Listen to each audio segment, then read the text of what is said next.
I went to read at a different kind of festival in Salford about a month ago, and it was another festival where you got a bangle like this, but it was mostly bands playing. I was one of the few poets who was reading with a collaborator, Tom Jenks, and if you've ever struggled to perform in front of an audience, try reading in a pub in Salford at 1 o'clock in the afternoon when you're first on the bill. What I did, I looked at the set list for the day, and there were 8 bands that jumped out at me, just from the names that they had, and I created a set list, a kind of ideal list of bands just from those names, and then I moved them on in the dictionary 8, because I guess there were 8 bands, and each band would use on average about 8 chords in the set. I moved each part of the name of the band along piece by piece. So it was move one part of the phrase or the word along, and then do it to the second part. If there were numbers, I times them by 8. And I created 4 stages for the bands.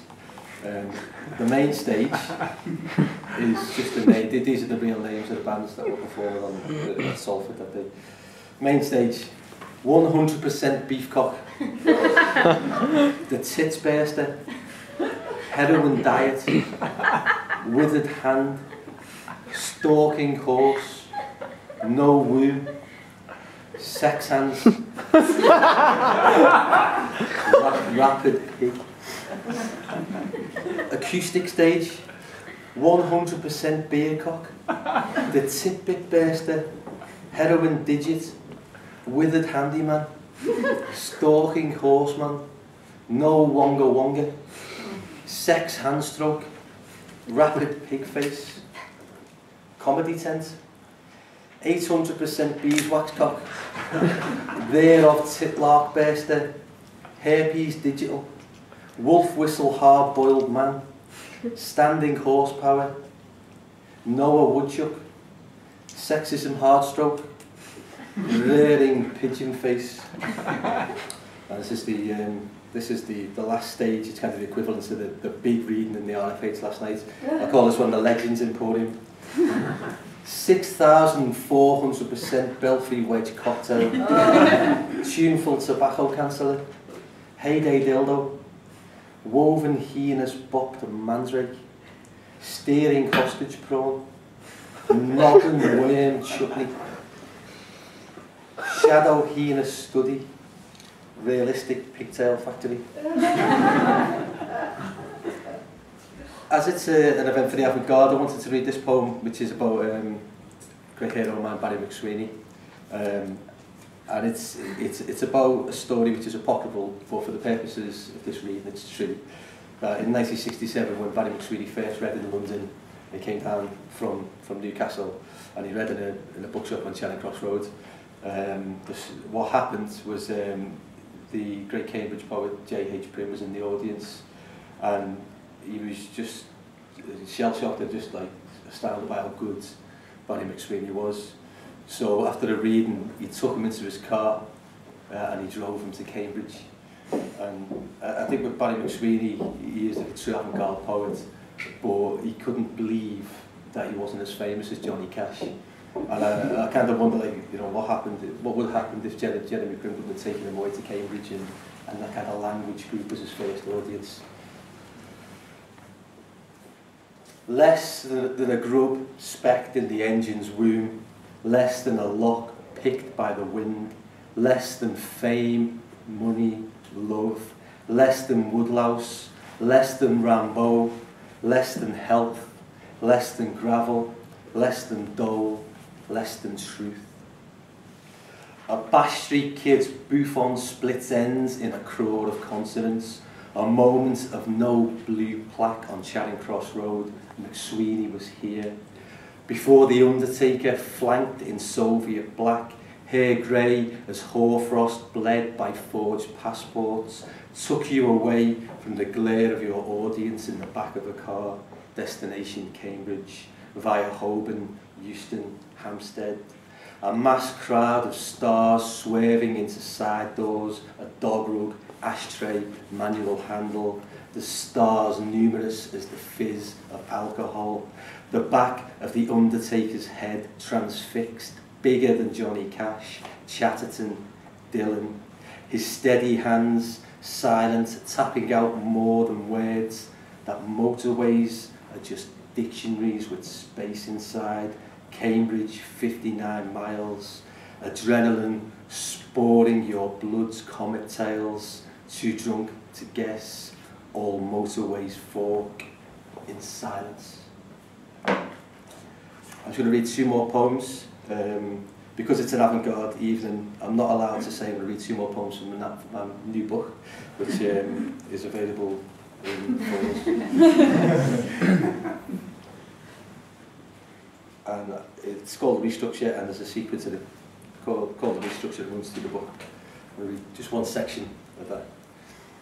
The restructure wage labour's children to replace dictionary entries, milk feeds gerund verbs in the pauses between thoughts, wills its own assets toxic to show it can go back again, elongates its huge blackness like a furrowed owl, sends emails with subjects cryptic enough to be reread, such as 2 paths.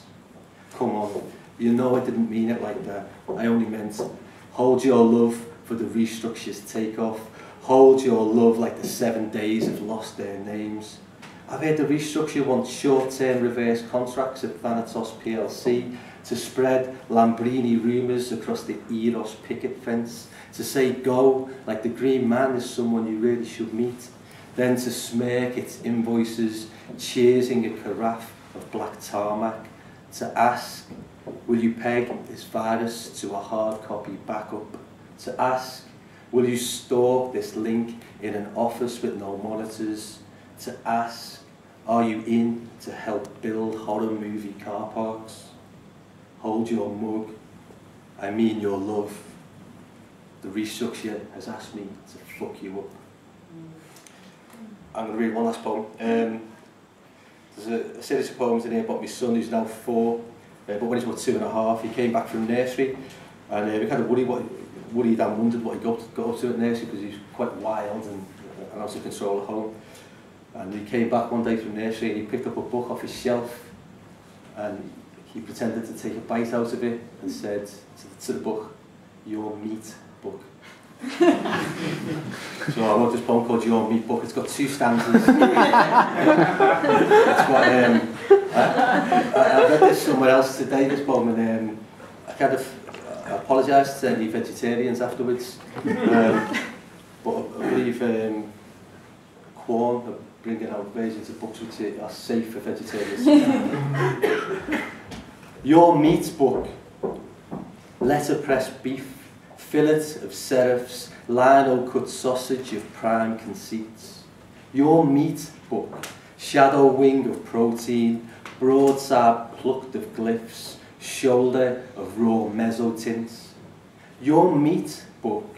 Dictionary of dice cuts, miscellany of snouts and claws, folio lardons. Your Meat Book. Giblet cuneiform, hogspud of a rile and linotype, pop-up of cold slice and offal. Your Meat Book. Thin sliced page mark, lolling errata slip barcoded with ink fat. Your Meat Book. Beef heart pocket guide, appendix of jerky, crackling slipcase. Your Meat Book. Placenta of semiotics, umbilical acknowledgements and gonad encyclopedia. Your Meat Book. Veal verso and rectal recto, call copertina of gizzard syntax. Your Meat Book. Words measured in ounces, off the bone polemic, epic canapé. Your Meat Book. Book your steak. I'd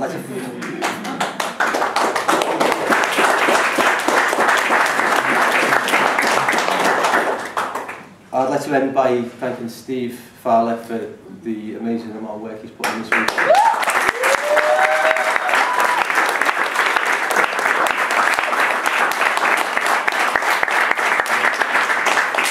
not just for the interviews that he's done with the poets, and also for gathering so much content, which we'll all happen to be able to see and to remember this amazing festival, but also for supporting poets down on the ground and kind of being there to help out with stuff, and creating 4 amazing events as part of the festival, and aiming and aspiring for something which had the idea of there being no ego involved at all, apart from poets getting together and sharing wonderful work. So, Steve.